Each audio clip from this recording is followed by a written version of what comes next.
So napaka samang balita po sa ating mga alagang Muscovy ducks mga ka-agri, dahil nga po sa ang daming namatay. So hindi po natin alam kung anong naging sanhi ng kanilang pagkamatay. Pero nung pauwi na po sana tayo, binuksan natin itong ano nila dahil maingay po yung iba. So may 4 na lang pong natira dun sa ating mga alagang ducklings dito sa 14 heads. Hinalo na lang po natin dun muna. So nandito muna sila. So iniisip ko lang po kung ano po yung naging sanhi or dahilan ng kanilang pagkamatay, dahil kanina is buhay pa naman sila. And naglagay tayo ng inumin nilang tubig. Tapos ayun nga, pauwi na sana tayo. So ito po yung nangyari mga ka-agri, sayang. Napakarami talaga namatay mga ka-agri. Mas marami po yung namatay kaysa sa natira sa ating second batch. So wala po tayong magagawa mga ka-agri. Ganyan po talaga yung sa pagsasaka. So gustuin man nating mabuhay sila lahat, pero ganoon talaga, may pangyayari na hindi natin inaasahan.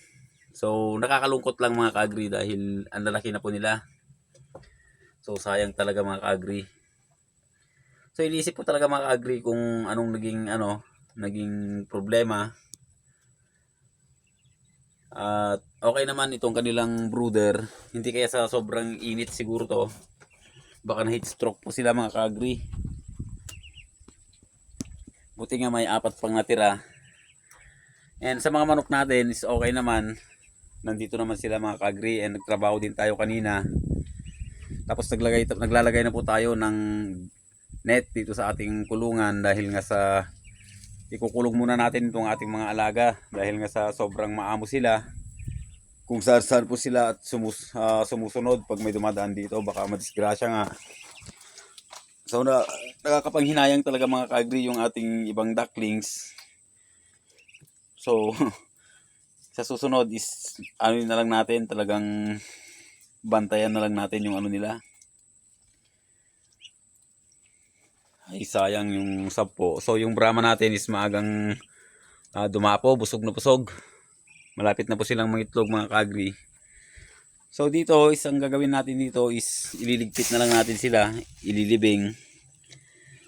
So nanghihinayang po talaga tayo mga ka-agri dahil napakarami po talaga itong namatay. So kung alam nyo po kung may alam po kayong sakit na ganito mga ka-agri na bigla na lang namamatay sila kahit ang lalakas naman nila kanina, ay paki-comment naman po sa baba para naman malaman natin kung anong klaseng sakit to mga ka-agri.